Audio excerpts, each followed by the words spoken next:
Merci de rester avec nous sur le chemin vers la maturité. Ce plateau existe pour vous faire découvrir les contenus des livres chrétiens. Et cela dans le but de vous édifier spirituellement. Ici, nous sommes convaincus qu'en écoutant et en lisant chaque jour la parole de Dieu, nous serons transformés à son image, grandir tel qu'il veut, être tel qu'il veut. Actuellement, nous sommes en train d'exploiter les livres Découvre et expérimente sa présence, écrit par le pasteur Marcelo Jérémy Tonassi, ouvrage sélectionné pour vous par l'évangéliste Léo Siava et le docteur Jonathan Batso, la lecture des Grâces Mouyissa. Chapitre 5. Mes expériences dans mon enfance. Lors de ma première communion, à l'âge de 9 ans, j'ai senti la présence de Dieu à côté de moi. Cette expérience n'était pas due à la communion catholique que je recevais, mais par les chants d'adoration de la chorale. Mais je n'ai pu qu'observer cette présence de Dieu par manque de communion avec lui. C'était une présence qui m'était prêtée par les chants de la chorale, comme si Dieu m'effleurait sans me toucher. Mais bizarrement, cela me laissa un sentiment de paix et de bonheur que je n'avais jamais ressenti auparavant. Une fois la cérémonie terminée, j'avais tout oublié et tout perdu, car elle se transformant en fête païenne. J'appris néanmoins que la présence de Dieu pouvait apporter la paix, le bonheur, même dans le cœur d'un petit enfant, et que Dieu se manifeste là où on l'attend le moins, surtout quand il a un plat. N'avait-il pas suivi Jonas dans le ventre du poisson? Une nuit, alors que je dormais, j'ai vu des sorcières en cagoule mauve en train de chanter dans ma chambre avec une marmite suspendue dans l'espace, scandant en Swahili « Wangu Marcelo nitamkula Marcelo », c'est-à-dire « Marcelo est à moi, je vais manger Marcelo ». À la vue de ces scénarios macabres, j'étais paralysé par une puissance démoniaque, de sorte que je n'arrivais pas à bouger ni à parler. En beau catholique, j'ai fait la prière de « Je vous salue Marie », mais sans succès. Ensuite, en essayant de faire la prière de Notre Père, pendant que je disais « Que ton règne vienne », les sorcières disparurent de ma chambre et les forces me réveillèrent à mon grand étonnement. Matthieu 6, 9 à 13. C'est là que j'appris qu'il ne fallait pas prier n'importe comment. J'appris aussi que la présence de Dieu chassait celle du diable. J'ai compris à cet effet que Dieu était puissant et protecteur. Cette expérience me remplit de peur, quoiqu'elle fût divine. Une peur s'installa à moi, la peur des sorciers, la peur du noir et celle de la mort, parce que je sentais que cette victoire m'était hasardeuse.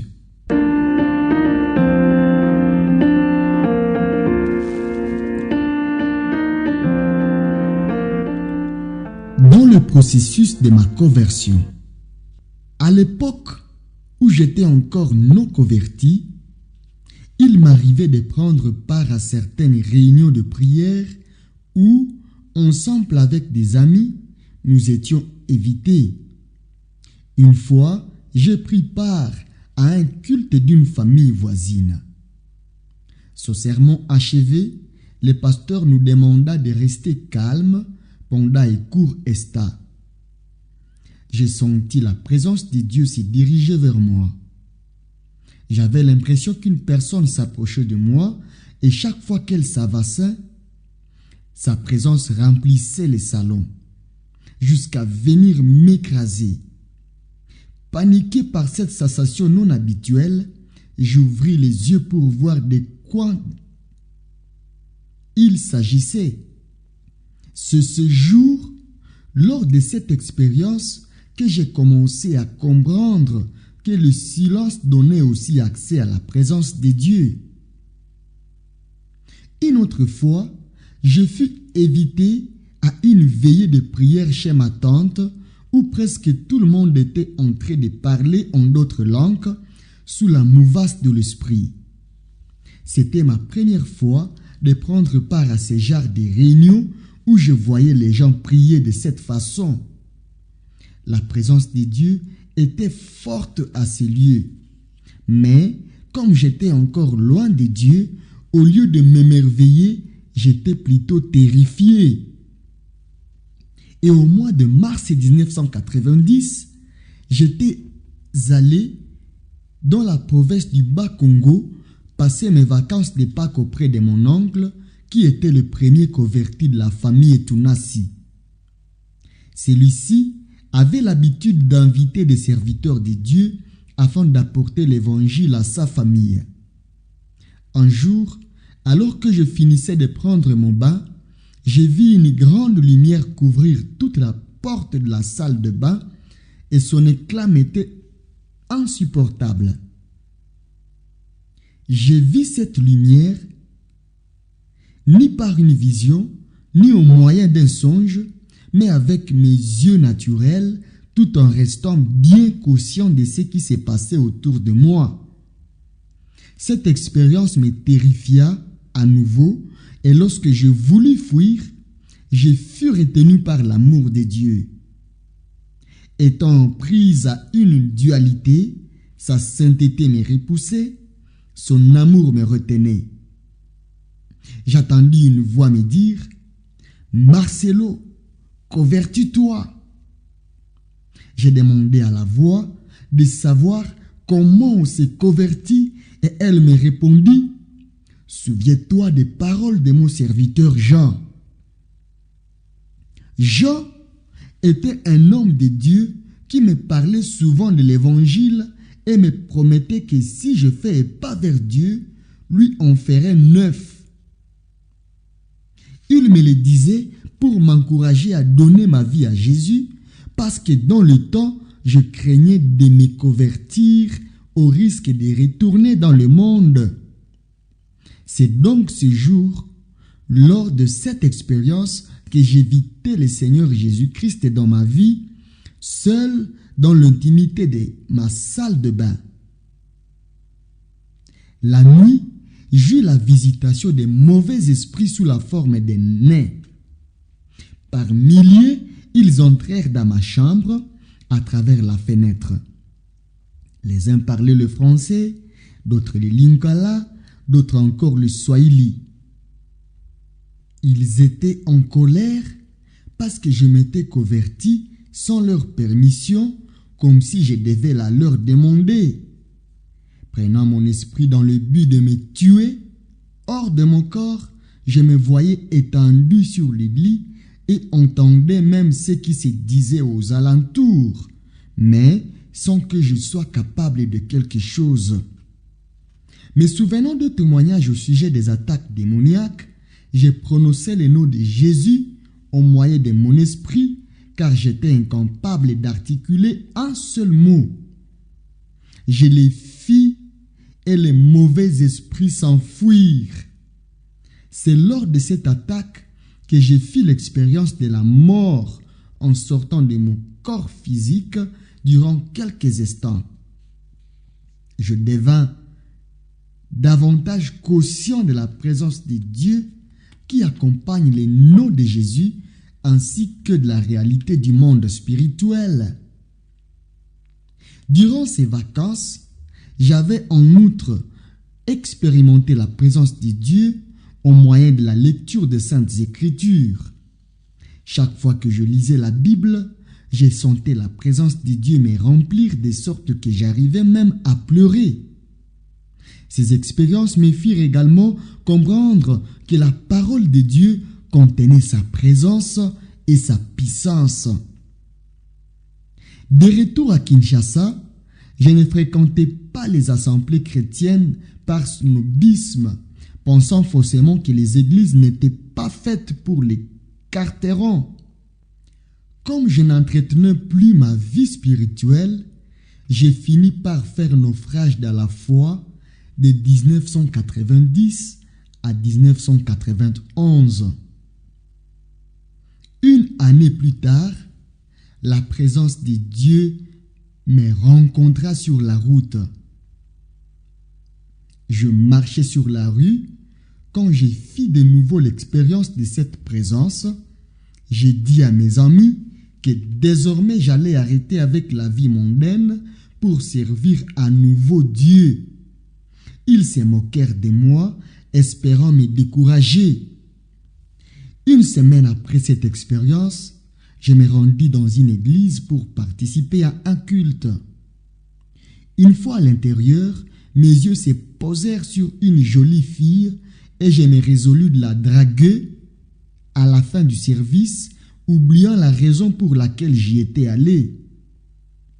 Cependant, l'oratrice livra un puissant message et tout ce que j'ai pu retenir était: et que sert-il à un homme de gagner le monde entier s'il perd son âme? Marc 8, verset 36. Ravi en esprit, je me retrouvais entre le ciel et la terre. J'attendis la voix de Dieu me dire: si tu meurs aujourd'hui, où iras-tu? Étant naturellement sincère, j'ai répondu: si je meurs, j'irai en affaires, parce que j'étais abandonné et même là, je suis venu draguer une fille. La voix me demanda de revenir à Dieu, mais j'ai répondu que cela n'était pas possible, parce que je m'étais résolu de draguer à tout prix cette fille à la fin de la réunion. Ainsi, je lui dis que s'il tenait à ce que je revienne à lui, il devait s'arranger pour que je ne la rencontre pas à la fin du culte. Pensant donc que Dieu était incapable de le faire, je me dirigeai vers l'endroit où se trouvait la fille, mais je ne la vis plus. Comme je connaissais son chemin de retour, je la suivis, mais sans succès. C'est alors que la voix reprit la conversation. On me demanda de tenir ma promesse parce que je ne l'avais pas revue. C'est alors que, me repentant en chemin, je rêvais à Dieu et pris la décision de le servir pour toute ma vie, et c'est ce que j'ai fait jusqu'à ce jour avec le soutien de sa présence dans ma vie.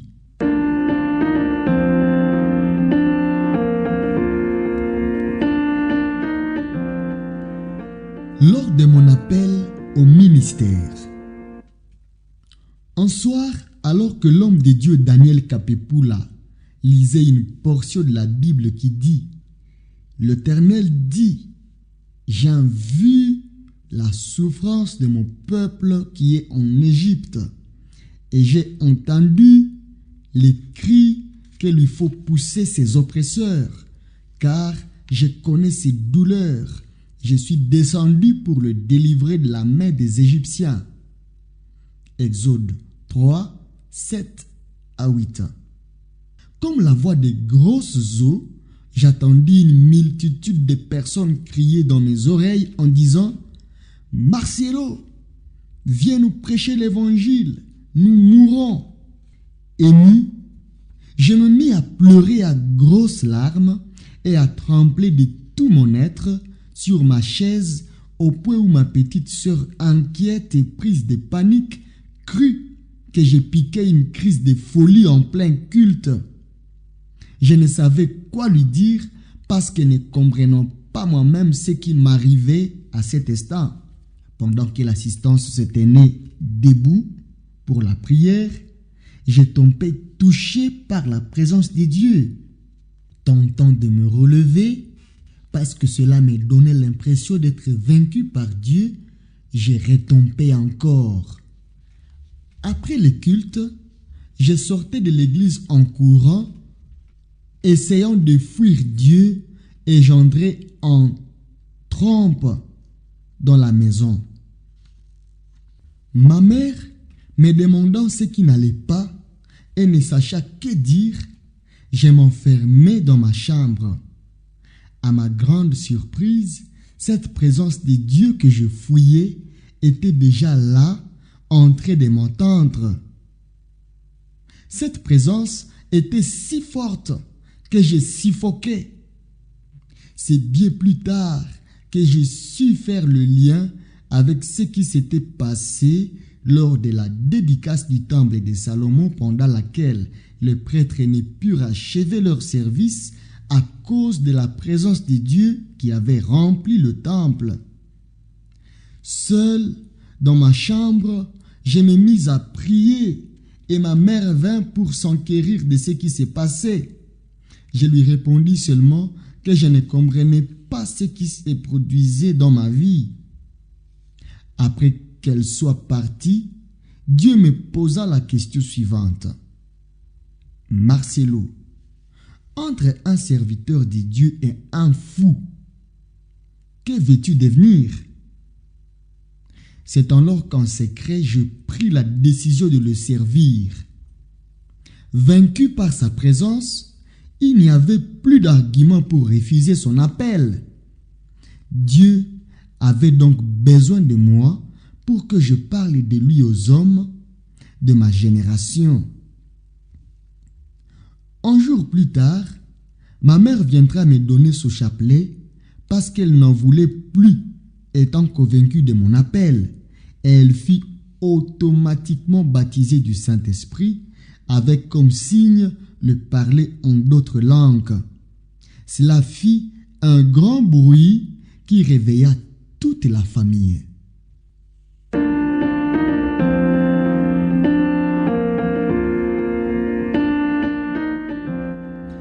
Dans l'exercice du ministère, en 1997, alors que je finissais un jeûne de 11 jours me préparant à l'ouverture de l'église Compassion, un tonnerre retentit et j'entendis une voix me dire « Aujourd'hui est né dans cette nation un homme de Dieu ».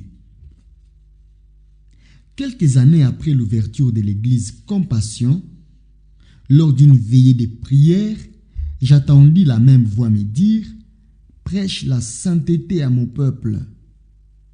Soudain, un frère terrifié par la sainteté de Dieu commençait à confesser à haute voix ses péchés sans que personne ne lui pousse. Ce fut pour moi la confirmation que Dieu m'appelait à prêcher la sanctification à son église. Dans un culte familial, ma cousine me demanda de prier en faveur de sa guérison parce qu'elle ne voyait plus de loin. Le Saint-Esprit me dit de prier en ces mots: que la puissance qui a créé tes yeux les restaure. À l'instant, sa vue fut restaurée. Un autre jour, après le culte, une sœur vint nous dire que son frère était devenu fou. Nous allâmes chez elle et trouvâmes le frère totalement fou et ligoté. Après avoir prié pour lui, la voix de Dieu me dit d'ordonner qu'on le délie, ce qui était grand risque. Après qu'on l'ait délié, il retrouva tout son bon sens. Je me souviens d'une femme dans l'église qui avait fait 6 ans de mariage sans enfant. Après que nous ayons prié pour elle, la présence de Dieu la délivra et quelques jours plus tard, elle devint enceinte. Récemment, je suis allé prêcher l'évangile au Botswana. Arrivé à l'église, j'étais étonné de constater qu'il y avait là beaucoup de personnes comme si elles étaient toutes avisées de ce qui allait se passer, alors qu'aucune affiche ni annonce n'était faite spécialement pour la réunion. J'apportais la parole de Dieu dans le calme. Au moment de la prière, la gloire de Dieu vint sur nous et nous vîmes beaucoup de miracles s'opérer. Une dame de 80 ans marcha. Une fille souffrant de l'éléphantiasis jeta ses béquilles. Un garçon au basset fracturé fut instantanément guéri. Une femme malattendante recouvrit une ouïe parfaitement. Beaucoup d'autres miracles et délivrances se produisirent en ces lieux, de sorte que l'Église, changeant d'adresse, et le nombre de fidèles quadrupla. Cette expérience me bouleversa. Je demandai à Dieu si ces choses continueront à se produire dans ma vie. Il me dit, si tu gardes la même vie de prière et de consécration, cette dimension dans ma présence ira croissante. Dès mon retour à Kinshasa, je me mis à sa recherche dans les jeûnes et la prière, et les mêmes signes continuèrent même dans ma nation. Les cultes devinrent plus glorieux et puissants, et cela amena une croissance spirituelle et numérique de l'Église. Souvent, nous sentons le temple saturé de la présence de Dieu au point où nous n'arrivons pas à retourner à temps dans nos maisons. Les cancers disparaissent, les infirmités sont guéries, de sorte que dans certains cultes, nous n'arrivons pas à recueillir tous les témoignages. Nos réunions sont de plus en plus dirigées par le Saint-Esprit et nous sommes devenus incapables de prédire ce qui arrivera. Ce qui est certain, les programmes de Dieu sont toujours meilleurs que ceux des hommes. Récemment, lors d'une émission télévisée portant sur la présence de Dieu, une femme paralysée fut guérie en touchant l'écran. Alors que nous clôturions un culte dénommé Soirée de gloire, un boiteux abandonna sa béquille au grand étonnement de nous tous. La présence de Dieu me procure une grande assurance, une profonde paix et une immense joie. Quand elle m'envahit, je sens un feu traverser mon corps de la tête aux pieds et je ne doute plus de rien. Elle me pousse à une vie de consécration dans la prière et la sanctification. Elle ouvre ma compréhension des Saintes Écritures, rendant mon message plus puissant dans la transformation des vies. De cela découle une grande moisson d'âmes et une restauration des rétrogrades. Capturé par la gloire, comme les bateaux d'Aaron dans l'arche, des fois, je reste cloué sous la présence de Dieu pendant des heures. Et j'y passe même des journées entières enfermé. Ce sont les moments d'intimité et d'adoration dans la sainte présence de Dieu qui me passionnent. Et ils sont devenus le socle de toute ma vie et de mon ministère.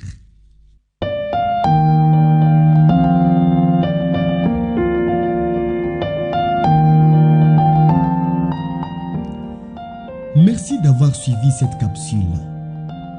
Il s'agissait du 5e chapitre du livre « Découvre et expérimente sa présence » écrit par le pasteur Marcelo Jérémy Tounassi, sélectionné pour vous par l'évangéliste Léo Siava et le docteur Jonathan Mbato.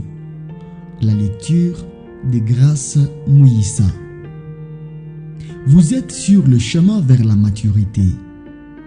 Ce plateau a la mission de vous faire découvrir les contenus des livres chrétiens pour votre édification spirituelle. Ici, nous sommes convaincus qu'en écoutant et en lisant chaque jour la parole de Dieu, nous serons transformés à son image, grandir tel qu'il veut, être tel qu'il veut. Nous avons hâte d'écouter les témoignages des vies transformées par l'écoute de l'Évangile. Ne ratez pas la conclusion de ce livre qui va venir dans peu de temps. Si vous n'êtes pas encore abonné, vous ratez beaucoup de choses. À toutes et à tous, grâce et shalom.